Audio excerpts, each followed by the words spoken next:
আমার গরু বেচার একটা অংশ এই হাই স্কুলের অত্যাধুনিক অডিটোরিয়াম তৈরি করার জন্য একটা ফান্ড আমি এখানে দিব। যারা 112 জন জিপিএ 5 পেয়েছে তাদের জন্য আমি বিশেষ একটা অনুষ্ঠানের ব্যবস্থা করব। আমি সেদিন হতবাক হয়ে গেছি, একটা গ্রাম অঞ্চলে একটা ক্লাস 10-এর ছেলে কলা গাছ দিয়ে পলিথিন বার করে ফেলেছে। তার জন্য আমি চন্দনকে বলছি সায়েন্সের উপরে আরও বেশি গুরুত্ব দিতে। আমাদের প্রতিটা পরিবারে এখন কিন্তু দুধ কুড়ার সামর্থ্য অনেকের কম আছে। আমরা অনেক সময় মনে করি আমাকে অতিরিক্ত খেতে হবে। অতিরিক্ত খাওয়ার দরকার নেই। আপনি একটা তরকারি বাদ দেন, একটা মাছ বাদ দেন, একটা মাংস বাদ দেন, আপনি তার পরিবর্তে একটা বাচ্চাকে মাত্র 250 ml দুধ খাওয়ানো। দুধ যদি খাওয়াতে না পারেন তাহলে টক দই খাওয়ানো, যে কোনো উপায়, না হলে ছানা খাওয়ানো। স্কুলের টিফিনের সাথে একটা টক দইয়ের বাটি দিয়ে দিতে পারেন। দুধটা আমাদের বাচ্চাদের জন্য দরকার আছে। ওটা অল্টারনেটিভভাবে যে কোনো পনিরের মাধ্যমে, যার কিছু মাধ্যমে 250 গ্রামের মতো দুধ, একটা কলা, একটা ডিম, একটা বাচ্চার জন্য যথেষ্ট। এর বেশি কোনো কিছু খাওয়ার দরকার নেই। যদি সে সারাদিনে ভাত না খায়, ভয় পাওয়ার কিছু নেই, ওটা মজা খায়। আর এনার্জির জন্য এই 3টে জিনিস খাওয়া একেবারে ঠিক। অনেকে আপনারা জানেন, সকালবেলায় ঘুম থেকে উঠে রাতের বেলায় ভিজিয়ে রাখা কাঁচা বুট, যদি একটু গেড়া বেরিয়ে যায়, সেই কাঁচা বুট আর কাঁচা হলুদ, এই দুটো খেলে কিন্তু কোনো বাচ্চাই অসুন্দর হবে না, সবাই সুন্দর হবে।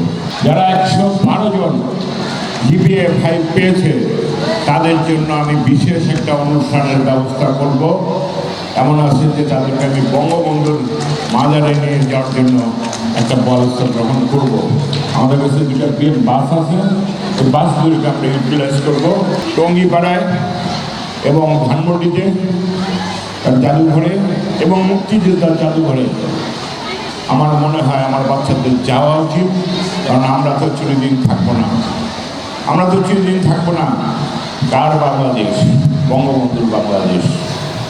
আমাদের কি? আমরা বাংলাদেশের সেনা। আমরা বাংলাদেশকে আমরা আগিয়ে নিয়ে যাব। কারা? আমার সামনে যারা বসে রয়েছে।